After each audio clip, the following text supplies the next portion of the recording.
শখের দাম লাখ টাকা, আজ বুঝলাম লাখ টাকার শখও একদিন ছাড়তে হয়। শেষবারের মতো তাকে বিদায় দিলাম, শেষবারের মতো আপনাদের ভাইয়া স্টার্ট দিল গাড়িটাকে। আর হয়তো কোনোদিন দেখা হবে না, এই মায়া মায়াই থেকে যাবে। ছেলেদের ইমোশন হচ্ছে তার বাইক, তাও যদি হয় প্রথম জীবনে বাইক, তাহলে তার কোনো কথাই নেই। খুব শখ করে শাশুড়ি মা কিনে দিয়েছিল এই বাইকটা, তার জীবনের প্রথম বাইক। ছেলে মানুষের যতই যাই থাকুক না কেন, একটা যদি বাইক না থাকে তার জীবনটাই যেন অপূর্ণ লাগে। হাজার খুশি থাকলেও যেন সে খুশি না একটা বাইক ছাড়া। আজকে আমাদের মনটা অনেক বেশি খারাপ, কারণ তাকে আজকে বিদায় দিয়ে দিতে হবে। কেন জানি অনেক বেশি মায়া কাজ করছিল, কারণ সংসার জীবনে আসার পর থেকে এই বাইকটা নিয়ে অনেক বেশি ঘোরাঘুরি করেছি। ভাবতে অনেক বেশি খারাপ লাগছিল এই বাইকে করে আর কোথাও যাওয়া হবে না, বাইকটাকে আর দেখতে পাবো না। আমারই যদি এত বেশি খারাপ লাগে, তাদের দুই ভাইয়ের কতটা খারাপ লাগছিল আমি বুঝতে পেরেছি। তবে আমি সবসময় মনে করি আল্লাহ তাআলা যা করেন ভালোর জন্যই করেন। কোনো কিছু পাওয়ার জন্য কোনো না কোনো কিছু হারাতে হয়, এটাই হচ্ছে বাস্তব। ভালো কিছু পাওয়ার জন্য নিজের শখের জিনিসটাকে ত্যাগ করতে হয়। দুই ভাই একসঙ্গে থাকতে দেখে একটা বাইকে কিন্তু দুই ভাই মিলে চালাতো। তবে ভাইয়া যখন ঢাকায় চলে যায়, তখন তার শখের বাইকটা কিন্তু ভাইয়াকে দিয়ে দেয়, আর সে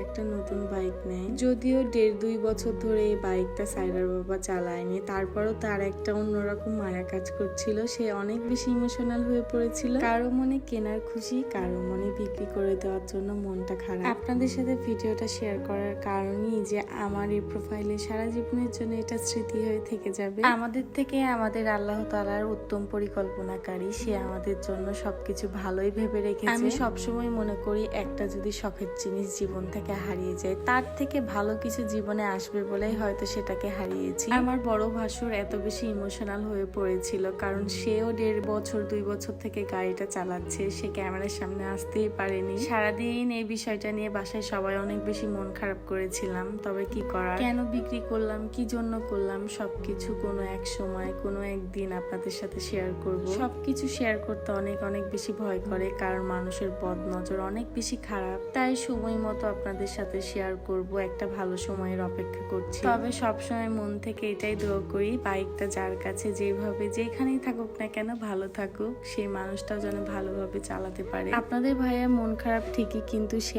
আমাকে খুশি করার জন্য আমার পছন্দের গাছ নিয়ে চলে এসেছে। অনেক দিনের শখ ছিল একটা বাগান বিলাস আর মাধবীলতার গাছ, তো আপনাদের ভাই আমাকে না বলেই দেখছি গাছটা নিয়ে চলে এসেছে, কারণ আমার অনেক বেশি মন খারাপ ছিল। বরের কোনো শখের জিনিস নষ্ট হয়ে গেলে বা হারিয়ে গেলে তার থেকে বেশি আমি মনে হয় কষ্ট পাই, তাই আমাকে খুশি করার জন্য সে আমার পছন্দের গাছ নিয়ে এসেছে। ফুলগুলোর দিকে তাকিয়ে যেন মনের ভিতরে একটা শান্তি লাগছিল। আমার গাছ অনেক বেশি পছন্দ, তাও আবার যদি হয় ফুলের গাছ। তবে আজকে ভিডিও আর বড় করছি না, দেখা হবে নেক্সট ভিডিওতে। সবাই ভালো থাকবেন, সুস্থ থাকবেন, আল্লাহ হাফেজ, আসসালামু আলাইকুম।